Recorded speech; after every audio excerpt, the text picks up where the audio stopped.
It's a big project, and just the day that I'd spent in the warehouse working on the song We Will Be There, I mean, to pull together, I think we had 5 or 6 different musicians and about 12 or 13 different, choir singing members.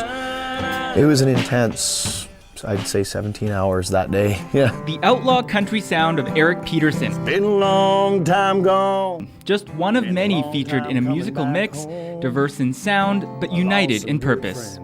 Leaving families all alone. It's been a combination of different genres of music and different performers from all over Canada and the United States working together to collaborate and create a CD that'll benefit troops.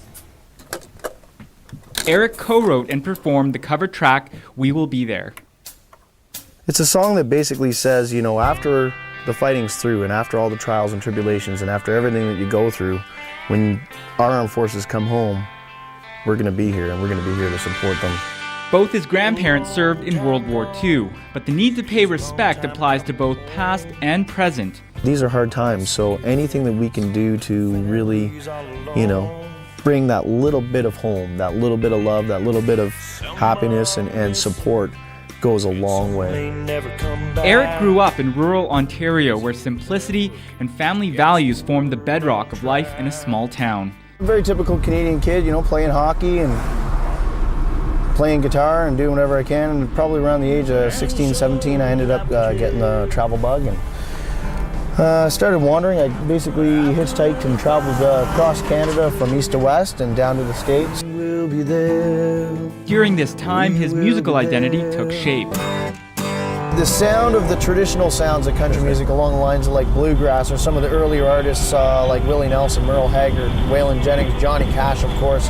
These are modern day storytellers who told stories of before, then, and later. And I found that country music, with all the experiences that I've had, being a traveler and a hitchhiker and wandering, what better place to use my stories than in the format of country music.